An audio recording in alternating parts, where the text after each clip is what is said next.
Ini dia Guru Patimpus Miring Pelawi. Beliau inilah yang dulu mendirikan Kota Medan dari catatan sejarah. Oh gitu. Kalau dulu zaman-zaman mungkin kuliah atau lah Bang, ini dulu Titik Gantung ini terkenalnya apa coba? Sempat jual buku sih tahu. Ya. Sempat ya. Kalau mau nyari buku bekas, ketigan kata orang, Titik Gantung. Tigan, ya kan. Coret aduh. Ini apa ini? Malah lebih mencolok yang catatan ini ya. Iya, padahal nih ada penting di sini loh. Informasinya adalah Titik Gantung dibangun pada tahun 1885. Terasa nggak di sini? Aroma-aroma khas ya. Di sini itu bau pesing ya. Bau pesing. Astaga, pesing kali ya. Aduh, sampai juga ada. Agak jauh ya perjalanan kita hari ini ya. Lumayan sih, nggak terlalu jauh lah. Ya, setelah di video kemarin kita itu ke Guru Patimpus, ke Titik Gantung, Lapangan Merdeka, sama ke Tugu Apollo. Tugu Apollo. Sekarang kita mau menjumpai seorang ya, inilah ahli sejarah. Inilah yang lebih mengerti lah tentang sejarah kan, Iya. sejarah Kota Medan. Jadi jangan nanti kita salah-salah cakap aja kan. Oh, kalau kita ngomong asbun aja ya. Salah-salah ya kan. Kita kan cuma baca aja. Jadi kita Sekarang di Daily River ya. Ya di Daily River atau Omlandia restorannya. Omlandia Resto. Nah, ini kita Udah mau nampak jumpain dari beliau. Ini udah nampak ya di ruangannya aja nih banyak apa ya foto-foto bersejarah nih kayak. Iya. Tahu nggak tuh gedung apa tuh? Lonsum. Nah, udah nampak kan? Berarti nampak. dari dulu sampai sekarang arsitekturnya udah masih kayak gitu ya? Iya. Nggak jauh berbeda ya? Tetap original. Tapi ada yang menarik nih, Bang. Iya, apa itu? Gedung Juliana. Oh, namanya Gedung Juliana dulu ya? Nah, jadi dulu ini namanya Gedung Juliana. Ada penjelasannya di situ. Ada penjelasannya di sini. Ini perusahaan perkebunan Inggris, Horizon and Crossfield. Nanti kita tanya lebih lengkapnya sama Iya sih. yang punya ya. Iya, ada. Dan Sekarang sini ada banyak lagi yang lain-lain nih. iya nih. Ini apa lagi nih? Ini masih Lonsum juga ya? Masih daerah Lonsum Kesawan nih, juga iya. ini. Oke. Ini nih yang nggak tahu nih apa ya. Nanti kita tanya nih ya. Banyak nggak tahunya kita nih. Iya. Wah, seru nih, seru. Ini apa lagi? Aduh. Jadi kalau kalian yang suka sejarah, kayaknya resto ini bisa jadi destinasi kalian dah. Oh, wajib. Ini wajib. Nongkrong sambil nengokin pameran sejarah lah kita Iya. bilang. Karena ini sumbernya juga udah pasti bisa dipercaya gitu karena beliau ini sejarawan. Sejarawan gitu. Bahkan dari segi desain restonya aja ini ala retro gitu ya. Iya, klasik. Ya, kursinya kursi rotan ya. Dan bangunan-bangunan juga ala old school gitu. Iya, nyaman lah pokoknya di sini. Iya. Jadi nggak usah pulang kita. Ya kita belum pulang dulu dong. iya. Kita kan mau ngobrol. Iya, kita mau ngobrol, Oke. kita nyari. Udah kalau gitu kita ngobrol aja sama Bapak sejarawan ini, oke? Yuk kita cari beliau. Yuk.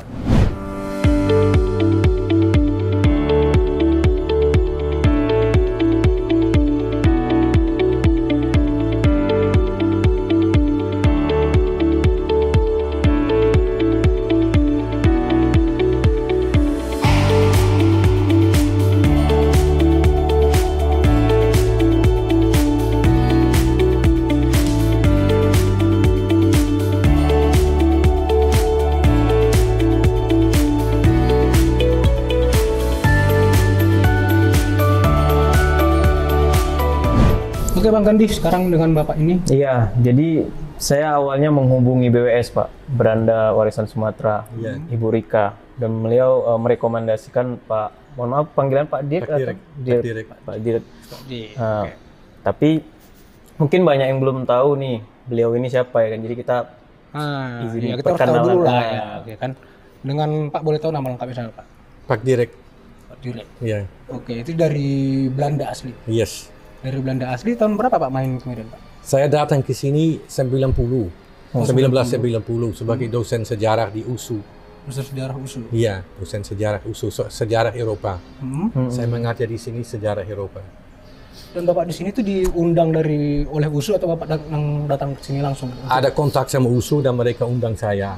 Oh begitu. Jadi dari tahun 90 Pak ini udah di Medan dan Jadi membahas dosen sejarah Eropa awalnya. Iya, sejarah Eropa. Dan ujung-ujungnya dia tertarik sama sejarah Medan. Iya, sebab saya sejarah Bang. Saya tamat dari untuk master S2 di Belanda sejarah Jerman. Sejarah Jerman. Tapi kalau kita tertarik sejarah ya banyak kota, banyak tempat menarik untuk sejarah. Jadi sebab saya di sini saya kepingin tahu bagaimana kota Medan Jadi kalau kita sejarawan kita ingin tahu. Iya. Kalau tidak ingin tahu tidak dapat. Iya, Jadi benar. ya harus ingin tahu. Jadi waktu saya di Kota Medan dari awal saya sudah pikir jadi bagaimana bisa dapat informasi tentang yang siapa penting untuk Kota Medan. Jadi saya juga bicara sebelumnya di Amsterdam dengan Profesor Heather Sutherland. Dia bilang kalau saya bilang sama profesor ini, saya mau ke Medan. Saya sebenarnya kepingin kalau mau bikin penelitian, saya lebih bagus buat apa? Dia bilang lebih bagus coba cari informasi tentang orang Chinese, Chonghua. Sebab di sini belum ada ditulis tentang Chonghua. Jadi karena itu saya sudah sama orang dari USU pergi ke rumah Chong Afi dari awal. Saya ketemu sama famili Chong Afi, keturunan. Jadi dari awal saya sudah mulai cari informasi tentang Chong Afi. Setelah itu sebab saya bicara sama famili Chong Afi, saya mendengar dari siapa lagi. Saya ketemu orang yang lain yang tua-tua waktu itu, tapi mereka bisa banyak bicara tentang sejarah Medan. Dari satu, dia punya kawan, kamu juga bicara sama dia. Akibatnya saya bicara dengan beberapa orang tua yang banyak tahu sejarah. Dan mereka anak dari yang pionir Kota Medan. Jadi kan itu saya banyak dapat informasi ya hampir first hand dari anak dari orang yang membangun Kota Medan. Ya yang paling penting, yang paling terkenal Chong Afi, bukan Chong Yong-hyun dan lain-lain. Jadi saya fokus Chonghua. Jadi tentang Chwap Chonghua belum ada ditulis waktu itu. Ya tentang masalah perkebunan atau tentang sejarah maskapai sudah ada ditulis bagian. Ya, atau Sultan Delhi sudah. Macam tentang orang Melayu banyak ditulis Tengku Lukman Sinar. Tengku Lukman Sinar dia banyak kali tulis tentang. Saya kenal dia. Saya juga wawancara dulu Tengku Lukman Sinar. Kawan saya. Perpustakaannya ada di Ya. Jadi Tengku Lukman Sinar dia tahu tentang Melayu. Jadi saya bicara tentang dia bagaimana begini. Oke, kita diskusi apa dia bisa cerita tentang Chonghua. Ya. Jadi saya bicara sama beberapa orang. Oke, saya fokus Chinese Chonghua. Oke, berarti memang adalah keterkaitan Chinese antara Medan yang sangat kuat ya. Ya, sebab konsentrasi Chinese begitu besar. Sebab di sini banyak kali Chonghua datang kerja perkebunan. Di sini banyak orang Jawa dulu kerja perkebunan. Jadi keturunan masih di sini. Kalau Chinese kerja perkebunan, bagian masih di sini. Bagian datang di sini sebagai pedagang. Ya, pasien. Kalau kita lihat the Chinese di perkebunan, kebanyakan mereka suku Chochu. Kalau the pedagang, kebanyakan Hokkien. Tapi juga ada Cantonese, ada Hainan.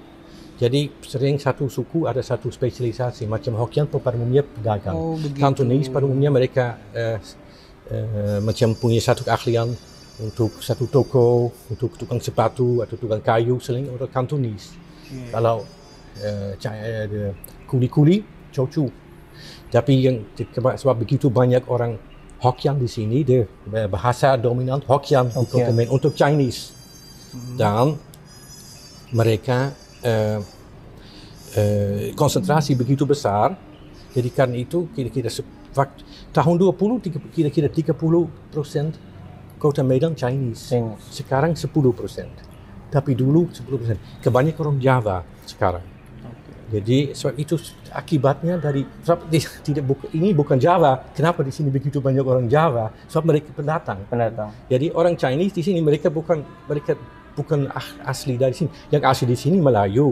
Dan Batak dari Toba, daerah Toba, Karo. Bukan yang asli di sini Melayu dan Toba. Tapi begitu banyak datang untuk perkebunan, kan itu banyak Chinese, kan itu banyak Jawa. Ya. Dan juga ada orang dari Minangkabau, dari Sumatera Barat, banyak untuk pendatang. Itu kan salah satu yang terkenal saat ini kan Chong Afi.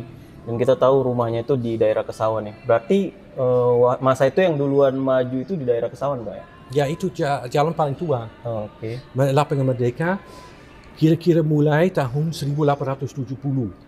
Jadi waktu itu juga mendirikan the Daily Maskapai. Itu perkebunan tembakau yang mulai mulai bangun perkebunan tembakau. Mereka diundang oleh Sultan Delhi. Sultan Delhi bilang datang di sini bilang sama Nienhuis. Jadi sebab di sini begitu hebat untuk tembakau, begitu bagus untuk tanah, untuk rainfall, untuk hujan, untuk temperatur, untuk ketinggian. Jadi tembakau di sini luar biasa bagus.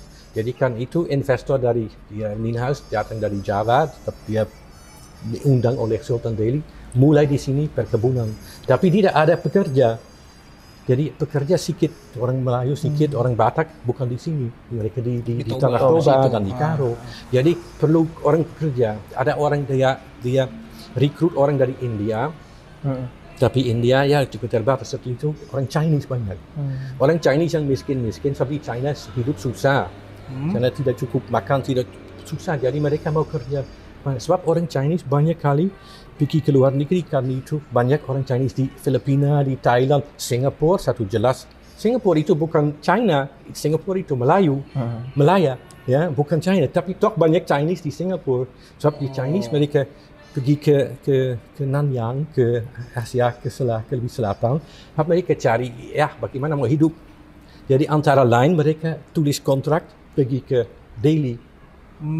Jadi kan itu banyak Chinese di sini. Setelah itu pengikut pedagang-pedagang, mereka lihat di sini bisa bisnis, bisa hidup di sini. Berarti dari sini jelas lah kalau misalnya kenapa Indonesia di Medan itu banyak kultur ya. Iya. Banyak Dari kultur. India, dari China, bahkan dari India, Java, Batak, Melayu, Minang. Sejarahnya awalnya dari sini. Didatangkan sebagai pekerja perkebunan. Sebab perkebunan begitu besar. Sebab begitu banyak hasil luar biasa untuk tembakau. Setelah itu karet, setelah itu kelapa sawit, yang lain teh. Jadi yang begitu hasil banyak, jadi itu atraksi untuk yang lain datang, untuk bisnis datang, kan itu. Oke, jadi kan itu multikultural. Kalau tidak di sini tidak bisa tanam apapun, pasti tidak banyak orang datang dulu. Berarti tembakau menyatukan kita di sini. Pak, sebelum jauh tentang peradaban Medan yang maju ini, Bapak pernah dengar tentang Guru Patimpus nggak? Ya, tapi sedikit orang. Sedikit Guru Patimpus memang orang Karo. Jadi, tapi dulu ada orang Aceh datang di sini dengan Putri Hijau. Jadi Pak Irfan Azari, dia banyak tahu tentang ini, tentang pre-kolonial. Saya pada umumnya penelitian saya mulai kira-kira tahun 1870. Jadi sebelumnya memang pasti ada yang orang Melayu, ada Karo, ada Batak, ada Aceh, ada. Tapi tidak banyak. Yang banyak datang setelah perkebunan tumbuh. Itulah. Begitu. Jadi tiba-tiba banyak kali datang. Jadi masuk kedatangan kami di sini, Pak, kami pengen tahu bagaimana peradaban Medan ini didirikan sama Guru Patimpus kemarin. Boleh tarik tahu nggak, Pak? Iya, memang dia pertama. Dia pertama. Jadi Medan sudah ada, Kesawan ada, ya. Tapi macam Lapangan Merdeka hampir tidak ada. Hampir tidak ada. Jadi sebab Lapangan Merdeka dekat Sungai Babura sama Sungai Delhi ketemu. Jadi karena itu Delhi Maskapai perusahaan Belanda, mereka di sini mulai untuk pertama Nienhuis datang ke Labuhan untuk mulai dengan perkebunan tembakau. Untuk di sana Labuhan Sultan Delhi. Jadi di Sultan Delhi dia kasih tanah untuk eksploitasi tanah beberapa satu jumlah hektar untuk Nienhuis mulai tembakau. Jadi di sana mulai. Tapi sebab begitu hasil bagus tumbuh lagi. Jadi mereka cari lokasi yang lain yang tidak terlalu dekat laut supaya kurang malaria, supaya lebih gampang. Jadi satu lokasi untuk bangun pusat untuk perkebunan kantor dan lain-lain fasilitas. Jadi mereka cari satu lokasi yang akar flat rata, yang gampang untuk mulai pusat kantoran, pusat komersial. Jadi mereka cari lokasi yang untuk koneksi dua sungai, tidak ada jalan. Jadi begitu. Jadi kan itu jalan Tembakau Delhi ada satu kantor yang besar, kantor Delhi Maskapai dulu. Jadi gedung masih ada. Jadi di sana itu ketemu dua sungai untuk tembakau ditransport via kapal. Ya, di sana mereka mulai. Setelah itu mereka mulai bangun kereta api ke Labuan Belawan. Mereka bikin Belawan supaya ada Labuan yang lebih besar. Biar untuk proses shipping. ekspor impornya lebih gampang ya di Medan ini. So, the infrastruktur tidak ada. Memang kota Medan ada, tapi di infrastruktur untuk komersial belum ada.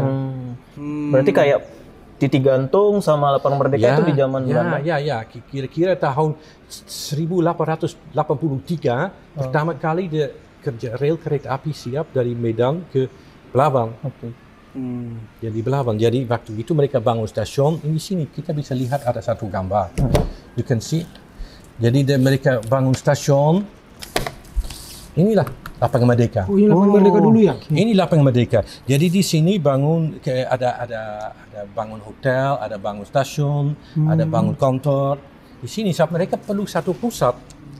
Jadi perlu pusat bagaimana bisa mulai komersial. Kita tunjuk ke kamera dulu ya. Kalau misalnya inilah bentuk Lapangan Merdeka dulu. Iya. Tampak luas ya? Luas sekali ya?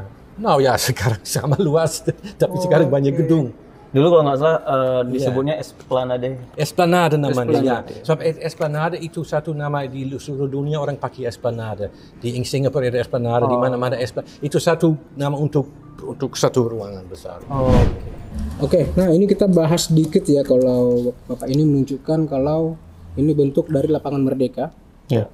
Ini sangat luas dan ini dulu ternyata stasiun ya Pak ya? Ini stasiunnya. Ini stasiun dan ini pendoponya Lapangan Merdeka dulu ya Pak ya? Ya, ini Lapangan Merdeka itu dulu namanya Esplanade. Jadi itu dekat kantor pusat Daily Maskapai yang penting untuk perkebunan. Dia mulai cari kantor pusat di sini di Medan, sebab di sini lebih cocok daripada Labuan yang banyak malaria, yang kurang cocok untuk kantor untuk pusat perkantoran. Jadi mereka pilih satu lokasi yang akan lebih praktis dengan infrastruktur ada melalui dua sungai. Jadi di sini kan itu mereka pilih lokasi di sana, yang sudah dipertemu oleh yang sudah Medan. Jadi itulah. Jadi setelah itu bangun rel kereta api ke Belawan untuk transport tembakau.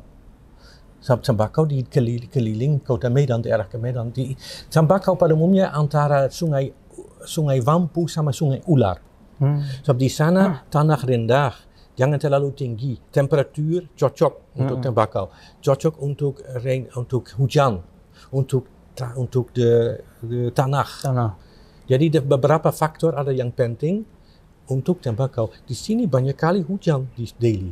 Kalau kita lihat ke Indonesia Timur, Timur kering, Sulawesi lebih kering. Di sini karena itu di sini begitu penting untuk perkebunan, apalagi Delhi. Tapi kalau kita lebih tinggi ke tebing atau Siantar, tidak cocok lagi untuk tembakau. Karena itu di sana ada teh, ada karet, kelapa sawit sekarang. Tapi di tembakau di sini paling hebat. Sungai Wampu, Sungai Ular. Jadi itulah, itu Sultan Delhi tahu, kan itu investor Belanda mereka datang di sini untuk mulai tembakau. Dan itu bikin berkembang kota Medan. Ini gedung Longsem. Iya. Ya, gedung Longsem. Ini cara gaya Inggris colonial style arsitektur. Ini sekali lagi Longsem. Ini Senghap di depan Senghap.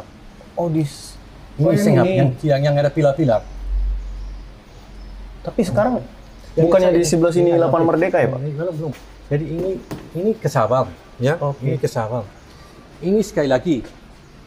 Ini Longsem, ini Senghap. Iya. Yang menarik itu satu pintu gerbang untuk pesta waktu tahun 1923 waktu Ratu Wilhelmina 25 tahun Ratu di Belanda, mereka ada pesta di sini. Mereka bikin pintu gerbang ini Chinese Gate, ada China, dikasih Kuchintek yang the successor of Chong Afi. Setelah Chong Afi ada Kuchintek, kepala suku yang dia kasih ini pintu gerbang. Di sini ada tidak nampak, tapi di sini ditulis 1898 1923. Waktu dia 25 tahun Ratu, mereka bikin di sini pesta pakai pintu ini Chinese. Dari itulah. Jadi kan itu ada ini 1 bulan saja mungkin dari kayu. Jadi itu bukan tetap. Bukan permanen. Tidak satu. Di sini Senghab, di sini Lonesome. Ini Senghab. Ini Biong Senghab. Wah. Ini waktu itu dibangun oleh Tan Tang Ho. Tan Tang Ho orang Chonghua di sini mulai pikulan 2 orang tukang kelontong tidak punya apapun, dua basket jual ya hal kecil-kecil ke rumah. Dan dia begitu berhasil bisa bangun satu gedung yang begitu mewah. Dan itulah dia impor dari Amerika, dari Australia, dari Eropa, dari mana-mana bisa beli semua di sini. Jadi itu toko paling cantik di Sumatera. Senghab Apartemen store. Tapi dia arsitektur Paris ya Pak? Ya, sebab dia telah melihat satu gambar dengan gedung. Tapi gedung itu di Paris ada satu gereja Madeleine. Jadikan itu. Tapi saya telah wawancara anaknya. Banyak cerita-cerita, dia banyak cerita tentang ayah dia. Dan anaknya menjadi tua juga 95. Dia meninggal 15 tahun yang lalu. Tapi dulu saya banyak bicara sama dia, jadi saya banyak mendengar cerita-cerita tentang Senghab. Jadi kamu lihat begitu bagus ya. Iya, mewah sekali Pak. Ya, Tapi itu tahun 1900. Itu tahun 1900. Kalau pelihara masih sempat lihat ya? Berarti ini setelah ini kan department store ya Pak ya? Ya. Berarti setelah Warenhuis kan katanya Warenhuis yang pertama ya? Tidak, ini lebih pertama. Ini yang pertama. Warenhuis baru 1917. Berarti informasi katanya itu swalayan pertama? Nah, ini. Bukan. Ini Berarti Senghab ini yang ada pertama. lain juga, ada lain Suitek B ada. Warenhuis, tapi Warenhuis bukan orang Chinese. Warenhuis orang Jerman punya, Jerman Belanda. Berarti bukan yang pertama ya? Tidak. Swalayan itu. Tidak pertama. Ini sekali lagi ke Savang, tapi ini kira-kira saya rasa tahun ini belum ada mobil. Sih Senghab lagi dengan tapi sudah Senghab tahun 1900 dan ini sudah batu, jadi tidak lagi jadi kayu. Jadi sudah tahun 1899 ada satu api besar banyak kali dibakar. Jadi setelah itu dibangun banyak batu dari batu. Jadi yang bangun Chongafi. Itu dia bangun ya? itu sama kucing.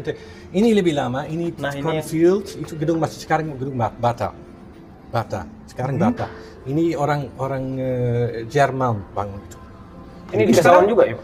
Ini semua Kesawan. Ini kayak agak asing tapi ini Kesawan. Arsitektur Amsterdamse School itulah. Masih Kesawan masih ada. Ini sekali lagi sama Toko De Zon. Ini orang Chinese yang bangun. Yang Toko De Zon sekarang Matahari Department Store Indonesia. Matahari. Seluruh Indonesia yang mulai Toko De Zon orang Chinese. Oh gitu. Ya. Tapi dia mulai di Java. Baru ini dibangun ini cabang di Medan tahun 1939. 33 sorry. Ini rumah Chongafi. Jadi ini ada artikel tentang waktu baru siap tahun 1900, waktu baru siap ada artikel di koran tentang sekarang siap rumah Chongafi tentang simbolik tentang rumah Chongafi. Rumah Chongafi ada 40 kamar. Ini ada satu rumah Chow Chow Shat, abang dia di Penang. Persis sama arsitektur. Persis sama. Di Penang sekarang itu hotel. Di Penang itu untuk bumi. Nah, ini di sebelah Chongafi, ini koran Sumatera Post. Ini toko Haptong, tapi gedung masih ada. ini Afros. Ya, nah ini bukan. Bukan. Ini sebelah rumah Chongafi ya. Sumatera Post. Varekamp ini satu publisher, printing office untuk satu koran. Satu koran. Koran di Sumatera Post itu penting untuk Kota Medan. Jadi saya dapat banyak sekali informasi dari koran Sumatera Post. Kita bisa dapat semua baca tentang apa terjadi di Kota Medan dalam koran ini, dan koran ini disimpan di arsip. Sekarang online, sekarang kita bisa lihat online via Delver, kita bisa lihat semua terjadi. Kalau yang mau tahu tentang tanggal 25 November 1903, you can read on Delver, kalau mau. Ya, dalam bahasa Belanda, tapi bisa pakai Google Translate, you can read it.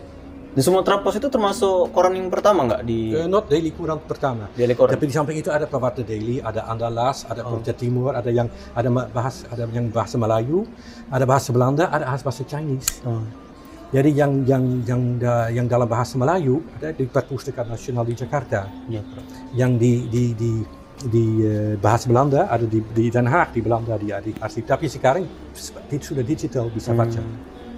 Kalau Chinese juga bisa dapat digital kematian. Tapi jadi kalau kita dapat satu surat, kita pakai Google Translate bisa baca. This is Afros. Ini Afros. Ini Afros itu bukan untuk tembakau tapi untuk karet. Untuk karet, sebab itu untuk asosiasi untuk semua perkebunan karet. Setelah itu juga kelapa sawit dan teh. Tapi yang semua perkebunan kecuali tembakau. Jadi itu kantor sekretariat. Di sini juga simpan semua administrasi untuk kuli-kuli. Di sini sebenarnya ada waktu dulu ada kuli-kuli. Mereka tidak bisa tulis, tidak bisa baca, pakai fingerprint. Fingerprint gitu. Untuk registrasi. Jadi mereka pakai nomor sebab fingerprint. Sebab ratusan ribu orang kerja, untuk perkebunan. Jadi bagaimana mengadministrasi? Jadi ada datang satu shipping dengan 1.000 orang kuli lagi dari China, dari Java datang, dari mana datang. Sebab bisnis begitu hebat di sini. Very important building. Jadi kan itu mereka pikir di sudut, mereka bikin satu kantor yang penting, harus yang cantik. Jadi dia pakai menara yang tinggi dan kita ada kantor di dalam, kita tidak langsung kena matahari tapi ada halarai. Tapi belum ada AC. Jadi ada kantor harus tinggi langit plafon tinggi dan di sini semua administrasi untuk satu perkebunan yang tidak tembakau. Dan di samping ini ada satu gedung yang lain dari Chongafi punya satu kantor Chongafi. Jadi sebenarnya itu satu unit, satu persamaan. Jadi walaupun berbeda, toh the gedung masih ada. Ini the arsitektur juga hebat itu. Jadi itu kantor Chongafi, ini Afros. Jadi sama. You can see here. Ini bangun tahun 19 siap. Sebab di sini ada atas 1919. Jadi cerita-cerita masuk koran semua tentang gedung ini. Itulah saya pakai The Sumatra Post, cerita-cerita tentang waktu gedung ini. Saya pakai akuisisi ini sebab gedung masih ada semua. Jadi kita bisa lihat gedung ini dan kita bisa baca tentang gedung di sini. Oke Pak, sedikit. Jadi itu bukti sejarah. Ya, bukti sejarah yang penting untuk Kota Medan. Sebab Kota Medan berkembang perkebunan. Yang untung untuk perkebunan, yang investor perkebunan banyak dari Belanda atau Inggris, yang luar negeri, ya. Dan kedua Sultan Delhi, jadi kan itu Sultan Delhi bangun Istana Maimun dan lain-lain. Dan the Chinese businessman antara lain Chongafi, sebab dia urus semua untuk kuli-kuli. Dia dapat juga monopoli untuk urus semua, bikin jalan, bikin beras, dia semua itulah. Dan juga ada opium waktu itu resmi. Jadi yang beli harus melalui yang dapat monopoli. Dan monopoli dijual resmi. Jadi kan itu yang kerjasama dengan perkebunan itu tukang perkebunan, the Sultan sama the Chinese investors. Tapi yang paling banyak kasih pasang sama kota itu Chongafi. Oke Pak, sedikit bertanya lagi Pak. Ini mengenai gedung-gedung yang sudah ada di foto-foto ini, ya kan? Ini kan beberapa masih ada di Medan nih Pak. Apa? Beberapa masih ada di Medan nih gedungnya. Ini masih ada. Nah, bagaimana Bapak melihat gedung-gedung ini sekarang dirawat oleh pemerintah kita Pak? Sayang sekali. Ini Afros, saya senang ada sekarang ada museum. Ada. Museum nomor 2. Ya. Perkebunan. Dari Ibu Hartini. Jadi saya senang kali ada museum. Itu kerja dari Pak Jang Bapak tua. Cok. Apa namanya? Orang Jawa. Dia dari perkebunan. Dia itu karya dia. Jadi saya senang kali ada museum di sini. Very good. Dan ini gedung tidak dirawat ini. Dari rumah Chongafi tidak dirawat. Ini sayang. Walaupun ini arsitektur menarik. Yang di langsung samping Afros di Ketamso ya. Ya. Dan ini sekarang kantor pariwisata. Ini untuk Tarakan. sekarang kantor pariwisata ya lumayan, saya rasa lumayan dirawat. Kantor pariwisata. Chongqing ya mereka sudah open untuk publik, tapi saya tahu dana sulit untuk bertahan semua. Sebab perawatan banyak sekali kayu untuk semua, untuk perawatan memang sulit. Ya tapi ya ada, jadi dan bagus supaya open untuk publik, bagus sekali. Kalau ini Bata ya lumayan. Ini saya kurang tahu bagaimana. Saya rasa ya ada, tapi tidak begitu. Ya I don't know. Toko The Zone. Iya, Toko The Zone. Dan kalau lihat sini, ini kebanyakan hilang. Ini kebanyakan hilang di sini. Iya, banyak seperti yang terpakai gedungnya Pak ya. Iya, ini kayak dulu Kesawan semua ada kaki 5. Iya. Jadi supaya tidak kurang panas. Dan juga kalau hujan kita tidak basah. Jadi very praktis sekali, ya. Tapi sekarang banyak kaki 5 sudah tutup atau tidak dirawat. Jadi kita lihat arsitektur ini di Penang, di Singapura, di Vietnam, di mana-mana. Ini Chinese arsitektur yang tradisional rupa Tionghoa. Jadi ya di Medan sangat banyak, cantik itu. Sebab kalau kita lihat arsitektur Melayu pada umumnya dari kayu. Jadi bagaimana mau perawatin ratus tahun sulit itu. Benar. Tapi ini dari batu, tidak bisa. Nah, satu contoh Senghap masih ada, gedung masih ada, tapi perawatan tidak ada. Bahkan pokoknya mau dirobohkan atau gimana ya? Nah, saya mendengar tidak mau diroboh, tapi ya sebenarnya kalau kita lihat begitu indah, begitu cantik dulu. Sayang kali kenapa tidak bisa kembali, ya? Kenapa tidak bisa buat yang kembali macam dulu? Ada masukan nggak Pak buat pemerintah Kota Medan bagaimana cara merawat situs-situs sejarah di Kota Medan ini Pak? I don't know, mereka sudah dapat banyak advice dari mana-mana. Jadi kalau Badan Warisan Sumatera mereka kerjasama dengan organisasi yang lain. Jadi mereka punya banyak ahli-ahli. Saya sejarah, Bang. Saya bukan arsitek. Jadi saya bisa kasih informasi tentang sejarah sebab saya baca sumber-sumber. Saya bisa cerita tentang sejarah. Tapi untuk bagaimana mereka harus merawat, ya harus bicara sama yang ahli. Iya. Oke. Lebih ke arsitek. Iya. Jadi ya begitu aja Pak. Makasih banyak, udah banyak kali informasi yang bisa diterima dari sini Pak ya. Iya. Jadi kita harap seluruh anak-anak muda Medan terutama ya, itu harus tahu lah sejarah Kota Medan biar bisa menghargai ya. Iya. Jadi ya Kalau mereka mau lihat ini akuisisi, datang ke Omlandia di Daily River di Namorambe. Namorambe. Iya. Di Jalan Besar Karya Jaya ini lurus terus nanti gampang kok Iya. menemukannya. Iya. Ya, jadi kalau orang mau lihat, kita ada ganti akuisisi. Kita ada ganti-ganti. So, dulu kita juga ada satu akuisisi di sini tentang matahari. Matahari itu satu orang Belanda, tapi dia tinggal di sini sebentar. Tahun 1899. Tapi matahari dia terkenal di seluruh dunia sebab dia menjadi satu dancer in Paris macam Madonna. Macam Madonna, Lady Gaga. Dan sewaktu Perang Dunia Pertama dia menjadi spy untuk Jerman melawan Prancis waktu Dunia Pertama. Jadi ditangkap, dieksekusi, tembak mati 1917. Setelah itu di Hollywood bikin 4 film tentang hidup dia, Matahari. Jadi Matahari sebenarnya very famous. Seluruh dunia kenal Matahari. Dia pernah tinggal di Kota Medan beberapa bulan. Yang sekarang Hotel Santika. Hotel Santika itu lokasi dulu dia tinggal. Itulah jadi karena itu Matahari sebenarnya very famous. Ini kok yang menarik ini. Ternyata ada tokoh internasional yang pernah tinggal di Medan gitu. Iya, yang pernah tinggal di Medan. Oke, gitu aja. Makasih ya Pak ya. Udah ngasih informasi yang sangat banyak buat kita di sini. Jadi ya, semoga informasi ini berguna. Sampai jumpa di video selanjutnya. Iya, terima kasih. Bye. Kayak ginilah Medan. Masih banyak yang harus dibenahi dari segi infrastruktur, fasilitas, bahkan hajat warganya. Zaman semakin berkembang dan Medan harus dengan cepat mengikuti arus modernisasi tanpa harus melupakan sejarahnya. Tidak hanya berharap dari pemerintah, tetapi dukungan dan aksi nyata dari warga Medan pun harus ada. Medan memang harus saling berkolaborasi.